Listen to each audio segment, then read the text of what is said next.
acho que como grande parte das pessoas que se envolvem com a arte, eu também tinha um interesse por um universo criativo desde criança, assim.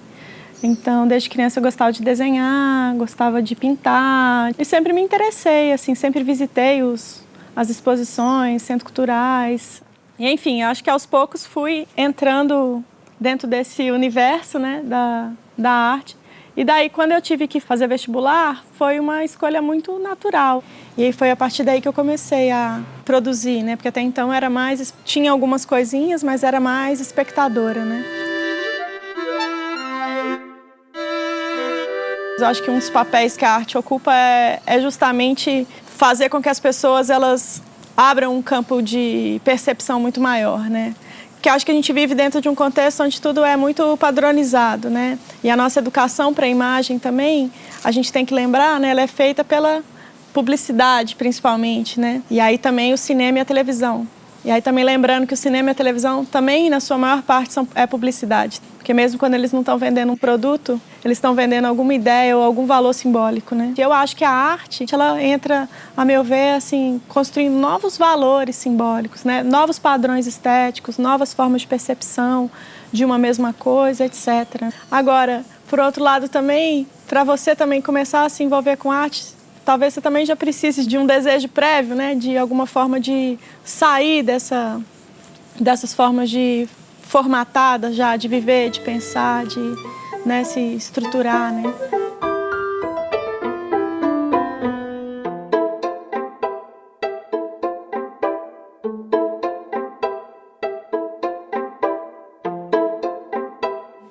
Enquanto eu era estudante ainda, eu com meus colegas, né, a gente tinha um grupo que na época até chamava grupo.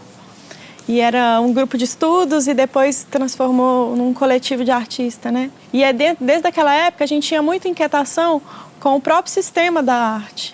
Como que as coisas funcionam, como que as formas de legitimação de um trabalho, de um artista, o que está circulando, a forma de circulação das coisas, né? Isso sempre, assim, era um ponto de debate para a gente, né? E em relação a isso a gente sempre foi muito crítico, né? Eu também, assim, muito crítica a tudo isso, assim. Como assim, eu não quero fazer parte desse sistema, né? Porque desde sempre eu já tive uma ideia que era muito mais libertária, né? Em relação à produção artística, em relação à arte, em relação a mim mesma, assim, o que eu quero fazer, qual que seria a minha contribuição para o planeta e para a cidade, né? Então, uma coisa que a gente já sabia, que a gente não queria ficar fazendo arte de galeria, sabe? A gente não queria ficar concorrendo a edital para poder expor. A gente não queria construir outras formas de articulação. E eu acho que o fazer artístico tem muito a ver com liberdade, né? E na medida em que você talvez entre num sistema de legitimação, né? De alguma forma eu sentia que a gente perderia a nossa liberdade de criação, porque a partir do momento que eu estou trabalhando por uma espécie de uma demanda, né? Às vezes não só uma demanda do mercado, mas uma demanda conceitual também, né? A obra de arte, ela está muito conectada a uma ideia de autoria, né? Mas quando você trabalha coletivamente, a autoria, ela se dissolve. Alguns artistas têm muita dificuldade de lidar com isso justamente porque tem uma espécie de um endeusamento, né, do fazer artístico, o endeusamento do artista. E quando você está no coletivo, não, é meu, é seu também, é dele também. Se tiver 15 pessoas, são 15 autores. Mesmo que você que tenha tido a ideia e os outros executado, enfim, são sistemas de relações assim que tensionam muito esse lugar, sabe, do artista gênio e coloca muito o artista no lugar do propositor, né? E aí é engraçado, assim, porque se muitos artistas têm dificuldade, trabalham sozinhos e têm dificuldade de trabalhar coletivo, para mim é o contrário. Como eu nasci no coletivo, né, assim, para mim é difícil pensar sozinho, porque quando a gente trabalha junto com outra pessoa, a gente soma os talentos de todos, né? Assim, eu fotografo bem, você desenha bem, ele sabe diagramar, então juntos a gente pode fazer um livro, sabe? No coletivo tem uma energia que é assim para a coisa acontecer, que foge um pouco dessa coisa, ai, meu trabalho, minha experiência, minha expressão, e é um lance assim, proposição. E as pessoas fazem, as coisas mudam, né? E aí o grupo acabou, mas o Marcelo e eu continuamos trabalhando junto. Aí foi aí que a gente deu essa nova denominação que a gente chamou de Poro, como a gente queria fugir um pouco dessa estrutura mais cubo branco, foi natural, assim, esse desejo de ir para os espaços que a gente pode chamar de não institucionais. Olhar para a cidade, pensar as intervenções na cidade. A gente adora aqueles baixo centro ali, Avenida Paraná, Santos Dumont, assim, que a gente acha assim, lugares muito ricos, assim, em termos de referências imagéticas, simbólicas, estéticas. E daí, então, a gente começa a coletar coisas, começa a ter vontade de desenvolver alguns projetos específicos para certas situações da cidade, né? E a cidade é um espaço, assim, interessantíssimo de atuação, né? É um espaço com milhões de referências, possibilidades, movimentos. Se a gente pensar que os espaços privados são espaços de intimidade, né, de subjetividade, o espaço público é quando você se conecta com a coletividade. E é interessante também pensar que a cidade não é a cidade, né? Assim, não existe a cidade. Existem as cidades. Tem a cidade de quem está passando por ali, pelo centro. Tem a cidade de quem trabalha naquele lugar. Tem a cidade dos moradores de rua. Tem a cidade dos carros. Tem a cidade dos ciclistas. A cidade dos pedestres. A cidade dos vendedores. A cidade dos arquitetos. A cidade dos engenheiros. Tem bairros que são cidades. E tem, às vezes, um lugar que é uma cidade inteira. E aí, dentro dessas múltiplas cidades, o que não falta é assunto para a arte.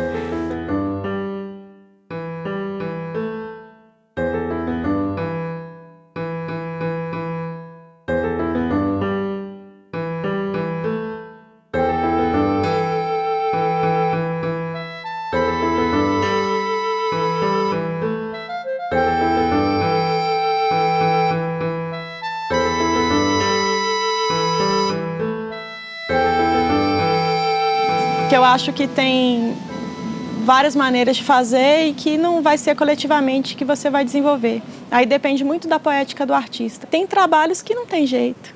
O cara trabalha com uma aquarela, se o negócio dele é instalação, assim, ele precisa de fato de um cubo branco para mostrar aquele trabalho, assim. Eu estimulo, inclusive, meus alunos também a esse tipo de prática, porque eu acho muito bacana. Eu fico brincando com o Marcelo que o coletivo é igual um polvo. Tem muitos bracinhos e esses bracinhos, eles têm forças de conexão, sabe? Então, assim, por exemplo, para uma veiculação de um trabalho, eu tenho uma rede. Nós dois temos duas redes, né? Nós três temos três redes, né? Então, assim, a coisa também, ela naturalmente cresce meio sem controle. O trabalho do Poro, por exemplo, a gente não sabe onde vai parar. As coisas a gente coloca no mundo e aquilo começa a circular, as coisas começam a acontecer e a gente, de fato, tem um certo descontrole, assim. E isso é muito legal, essa coisa dessa identidade, né? Que, por exemplo, todo mundo sabe que o Poro é eu e o Marcelo. Mas todo mundo fala do Poro como se fosse umas 20 pessoas. Isso, assim, e pessoas próximas de mim falam assim, nossa, e o coletivo não veio? Assim, eu falei, não, o Marcelo mora em Salvador, mas e o resto do pessoal? Pessoas próximas, pessoas que sabem, porque cria um imaginário, assim, de uma coisa que é muito maior, né? Diferente da música, do teatro, por exemplo, as artes plásticas, elas é um fazer muito individual, né? Em geral, um fazer muito íntimo, né? E eu acho que esse fazer coletivo, ele é uma coisa que, né, rompe um pouco com essa ideia e deixa as coisas acontecerem mesmo, mais naturalmente, assim.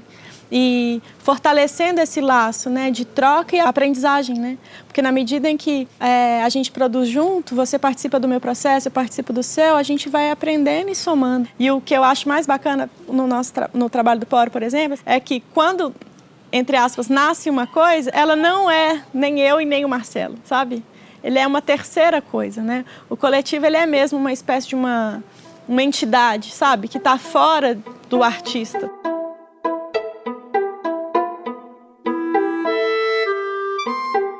Eu trabalho na habilitação de artes gráficas. É uma habilitação que não está focada numa técnica, mas num conceito de artes gráficas, né? Que é uma ideia de uma produção contemporânea, autoral, que dialoga com os princípios o que a gente chama de artes gráficas, né? Assim, o princípio da reprodutibilidade da imagem, Então, a gente estuda sobre reprodutibilidade, impressão, tipografia, projeto editorial, livro de artista, né?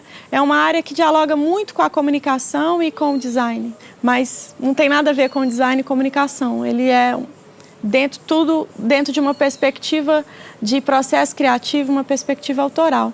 E daí, quando eu fui trabalhar lá, isso tem tudo a ver com o trabalho que eu desenvolvo como artista. Então, a gente tem muitos trabalhos, né? Os azulejos de papel, por exemplo, é um trabalho que surge, né, dessa ideia de panfleto, né? E a gente brinca com essa coisa material, né, do azulejo, que é um material de cerâmica feito numa folha de papel. Outra coisa também que a gente interessa muito nas cidades são os processos de comunicação popular, porque tem a grande comunicação, né, essa institucional e a publicidade, mas tem também as faixas, os panfletos de cartomante, os cartazinhos de vende-se escrita à mão, as faixas, né, de aluga apartamento, ou parabenizando os estudantes que passam no vestibular. Outro dia eu vi um lindo aqui em Santa Teresa. Eu achei até que era uma intervenção urbana, porque o cara anuncia que perdeu um passarinho e ele desenha o pássaro. Tipo assim, se você viu esse pássaro por aí, e é um desenho, sabe? Assim, uma coisa super linda, assim, super delicada, né? Imagina se você vai reconhecer um pássaro pelo desenho do cara. Mas não é um desenho botânico, é aquele desenho meio de criança, assim, né? Super, super tosco. E daí a gente se enfiou no mercado novo ali também, que é onde imprime maior parte desses panfletos de cartomante, essas coisas são impressos lá. O nosso trabalho ele é extremamente simples, né? Assim, qualquer pessoa vai entender, não tem que ter doutorado ou nada disso. Isso é uma coisa também que a gente, sem querer, assim, a gente preza muito, sabe? Né? Produzir um trabalho que seja simples, né? Eu acho que a arte tem que ser simples. Acho que qualquer pessoa tem que entender. Não adianta você fazer uma arte que só os iniciados vão entender. Alguém me falou assim, arte é o que gera conversa. Se não gerar conversa, não é arte. E é porque você se incomodou, é porque você se agradou, é porque você foi tocado, porque você acha que está tudo errado, porque você achou uma droga. Na medida em que mobiliza e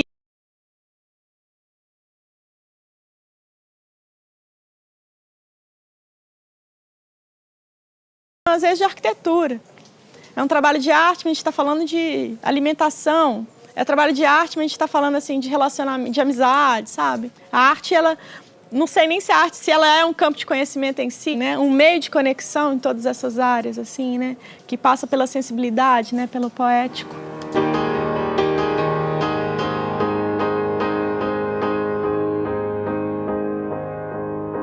A ideia inicial de política, ela é ligada à macropolítica, né? A política governamental, mas também aos processos de militância, de crítica, questionamento, etc., né? E eu acho que a política é muito mais, né, que isso. Eu acho que a política é uma forma como a gente se relaciona com o outro e com o mundo.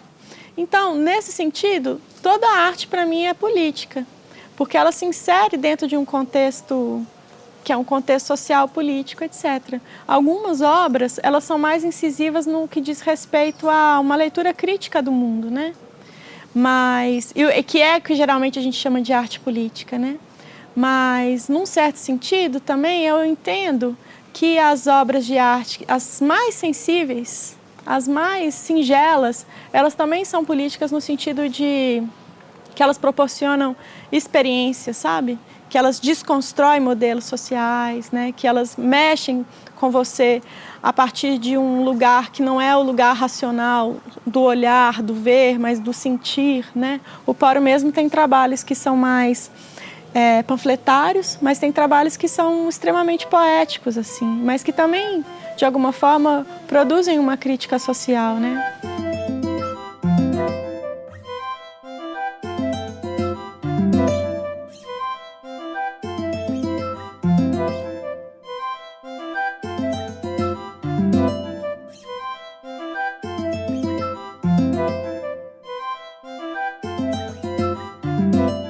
Eu sou muito pedestre, né? Eu sempre caminhei muito.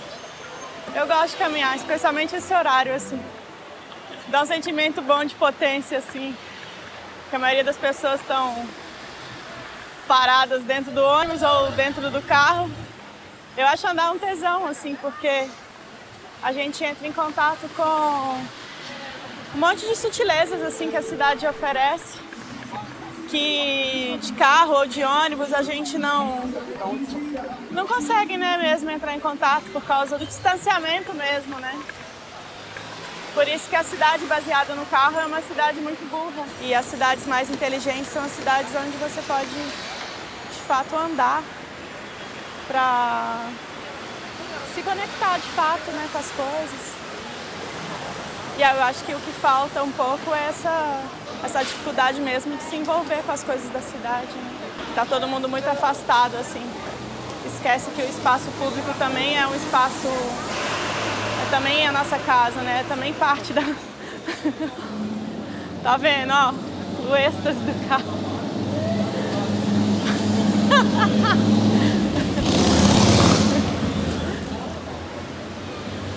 Acho que é isso, assim, pro meu trabalho é fundamental, assim, estar na cidade, especialmente estar em contato mais próximo com a cidade mesmo. Andar de ônibus, estar no meio do barulho, no calor, o que para muita gente é considerado uma coisa desagradável, né? Eu curto muito, assim, para mim faz parte do meu processo criativo, assim. Eu gosto de pensar também, assim, fazer uma arte que ela possa se dissolver, assim, na cidade, né? Porque a gente passa muito tempo na cidade, ela faz parte, né, do nosso cotidiano. Muitas vezes a gente desconsidera isso. E eu gosto de pensar uma arte que ela está inserida no cotidiano das pessoas, porque é só a partir das mudanças cotidianas é que pode acontecer as mudanças macro, né? E a forma como a gente vive os mínimos, ele define também globalmente, né? Assim, uma coisa não está separada da outra, né? É o micro e o macro junto, assim. Eu sempre fui muito romântica, assim, em relação a essa potência dessa criação simbólica. Acredito demais nas possibilidades de mudança de valores, né, na sociedade. E para mim, a arte, ela é a ferramenta que eu tenho, assim. Eu acho que várias pessoas fazem isso, mas fazem cada um com a ferramenta que tem, né?